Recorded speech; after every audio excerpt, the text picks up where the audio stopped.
En este video tutorial usaré como ejemplo a la ballena jorobada o Yubarta Megaptera novaeangliae para hacer una ilustración poniendo en práctica el uso de técnica mixta con acuarela, gouache y lápiz de color. La ballena Yubarta es una especie de cetáceo misticeto que pertenece a la familia Barenopteridae, o también llamados rorcuales. Se distribuye en todos los océanos del mundo y puede realizar migraciones anuales de hasta 25.000 kilómetros. Además de usar fotos y videos de referencia, usé este modelo tridimensional de la especie procedente de la página web sketchfab.com. En esta plataforma puedo mover la figura, girarla y situarla en diferentes vistas, lo cual me ayuda a tener una idea más completa de la forma tridimensional del modelo que voy a ilustrar. Comencé haciendo una representación del modelo usando plasticina blanca y negra y basándome en la figura de Sketchfab. Primero hice una forma tubular y le fui dando forma más hidrodinámica como torpedo, con la zona anterior, donde se sitúa la cabeza aplanada en sentido dorso-ventral, y la parte posterior con forma de punta. También modelé los tubérculos de la cabeza y le agregué la aleta caudal. Y ahora estoy trabajando en los pliegues y la zona de los espiráculos. Uní las aletas pectorales pasando alambres por dentro de estas e insertándolos en la estructura del cuerpo de la ballena. Así creé este modelo que luego voy a situar bajo una lámpara y lo iluminaré con las condiciones de iluminación que se usan por convención en ilustración científica, en que la luz viene desde arriba a la izquierda en ángulo de 45 grados y un poco desde adelante.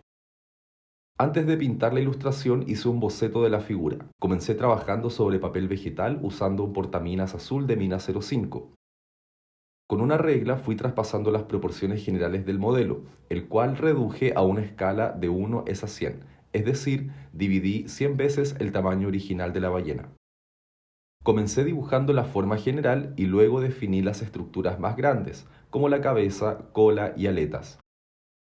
Posteriormente superpuse otro papel vegetal encima del modelo inicial y usando un lápiz de color naranjo fui redefiniendo el dibujo. Después tracé líneas que se acercan a la forma de la figura con mayor precisión. Posteriormente le puse un tercer papel vegetal encima y con un lápiz grafito volví a dibujar basándome en las líneas naranjas, pero esta vez con mayor detalle y ya teniendo definida la forma final. Así obtuve esta versión terminada del boceto. Traspasé el boceto al papel de acuarela por presión. Para lograr este procedimiento, di vuelta al boceto y lo marqué por el reverso con un grafito 2B, obteniendo una copia del boceto que tiene grafito por ambas caras. Para traspasarla al papel de acuarela, la pegué sobre este papel, quedando expuesta la cara del derecho, y con la cara del revés tocando el papel de acuarela. Y usando un lápiz blanco, fui marcando las líneas de contorno para que por presión se traspase lo que está al reverso del boceto hacia el papel de acuarela. Para comenzar a pintar, preparé una paleta de acuarela. Estoy usando los 3 colores primarios de una paleta fría, incluyendo amarillo limón, rosa permanente y azul índigo. El mezclar los 3 colores primarios en cantidades similares da como resultado un tono que se asemeja a un gris. Comencé a pintar la primera capa en húmedo sobre húmedo. Primero mojé la superficie y toda la parte interna del dibujo con agua y con un pincel más grueso de punta redonda. Después de mojar, dejé pasar unos segundos antes de comenzar a pintar. En este paso me ocupo de que la capa de agua esté homogénea. Si se ha secado en algunas zonas, vuelvo a pasar el pincel para humedecer, y si hay excesos de agua, paso el pincel más seco para retirarlos. Posteriormente usé un pincel para pintar con acuarela. Acá estoy agregando la mezcla de gris que preparé con los colores primarios, y estando húmedo el papel, voy dando toques suaves con la punta del pincel, para que la acuarela se distribuya de manera irregular en el papel, dejando algunos espacios más claros entre las manchas de color.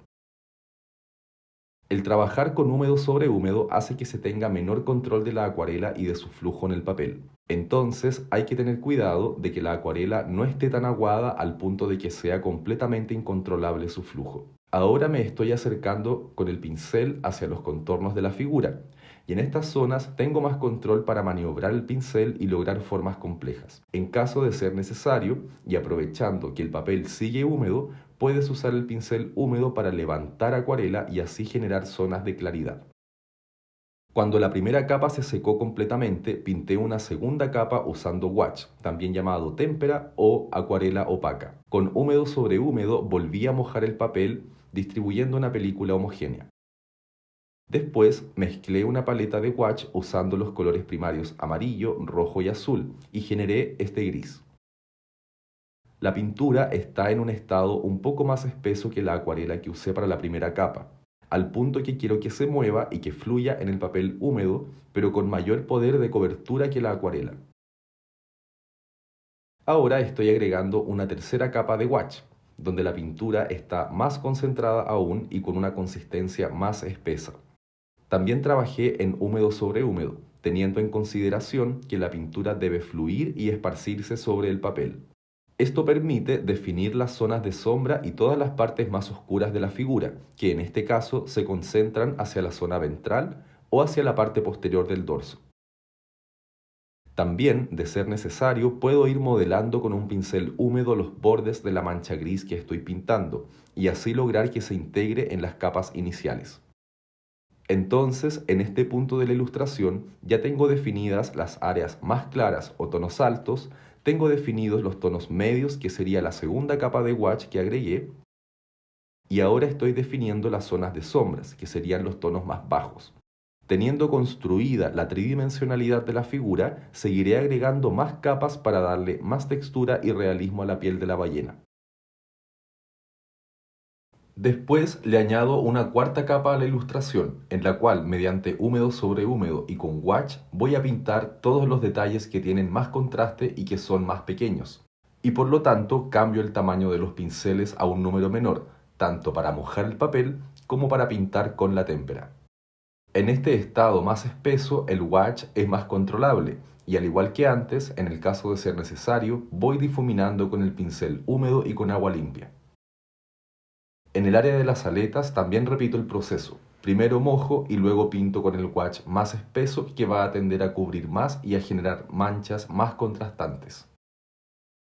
Posteriormente le agregué una quinta capa en que cubrí toda la ilustración con una aguada de acuarela usando un azul índigo. Con un pincel grueso voy pasando esta aguada de acuarela por encima de toda la ilustración para darle un tono azulado a la figura.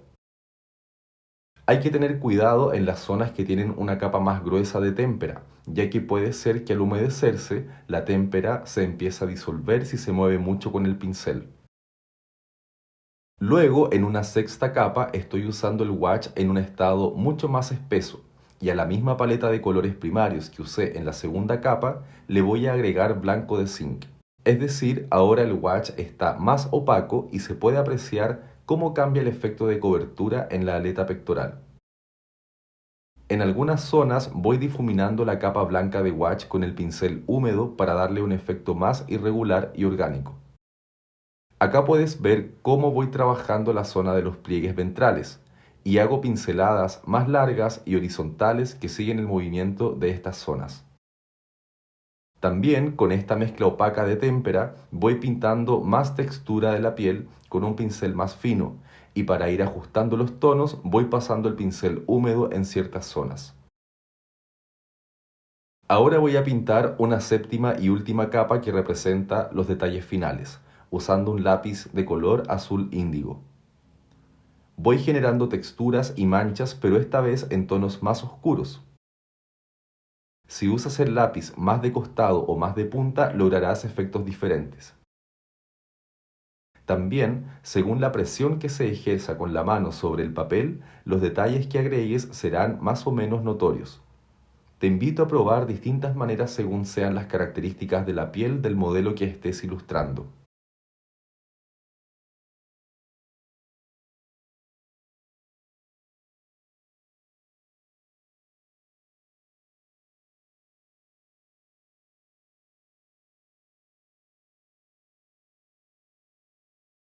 Y finalmente, acá puedes ver la ilustración de la ballena jorobada terminada.